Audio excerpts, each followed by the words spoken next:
Imagine Europe in the summer of 1914, optimistic, modernizing, and confident in its future.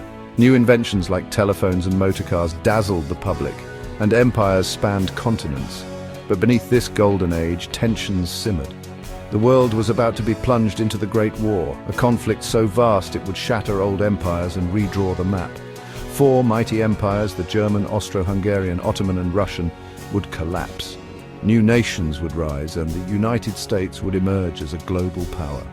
The war's brutality left millions dead and forever changed society, from women's roles to the collapse of old hierarchies. Why did this catastrophe happen?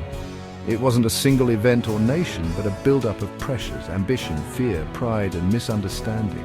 These forces, alliances, imperialism, militarism, and nationalism created a perfect storm. When the pressure finally exploded, the shockwaves changed the world. To understand how peace unraveled, we must look at the years leading up to that fateful summer. Let's uncover the forces that set the stage for a war that would engulf the globe.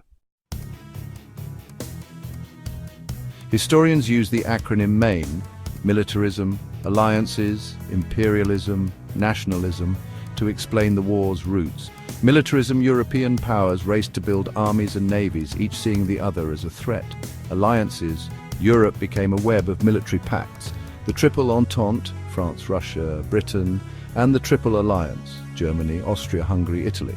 These alliances meant a small conflict could quickly pull in many nations. Imperialism, the scramble for colonies in Africa and Asia, fueled rivalries and distrust. Nationalism, fierce pride and ethnic tensions, especially in the Balkans, made compromise nearly impossible.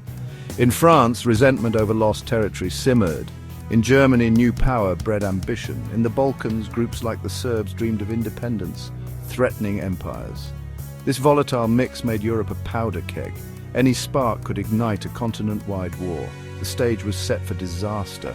All it needed was a trigger.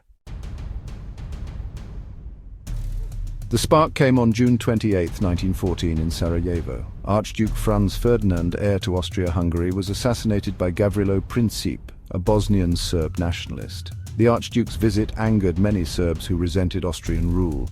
After a failed bombing, a wrong turn brought the Archduke's car face-to-face with Princip. Two shots, Franz Ferdinand and his wife Sophie were dead within minutes. The assassination shocked Europe. Austria-Hungary blamed Serbia, seeing the attack as more than terrorism, a direct threat to their empire. Determined to crush Serbia, Austria-Hungary prepared for war. The alliances were about to activate. What began as a local crisis was about to spiral out of control. The powder keg had been lit. Europe braced for the consequences. The alliance system turned a regional crisis into a world war.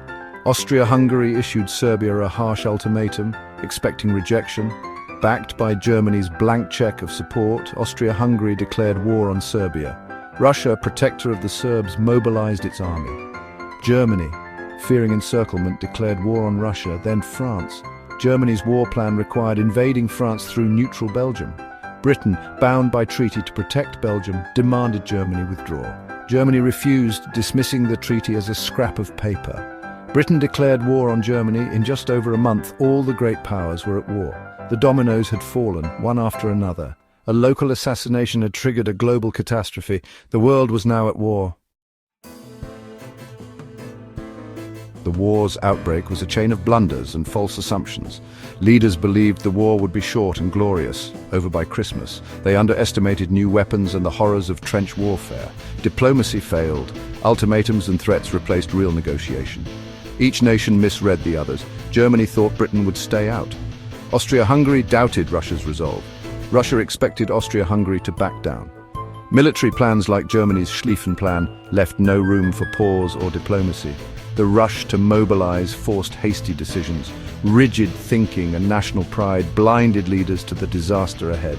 The result, 4 years of unimaginable suffering. The war was not inevitable, it was a failure of imagination and leadership. The world would never be the same.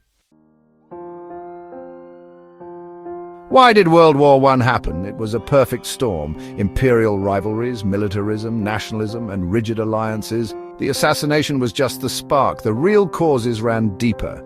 Leaders expected a quick war, but their plans and pride trapped them in a nightmare. The alliance system pulled nation after nation into the abyss.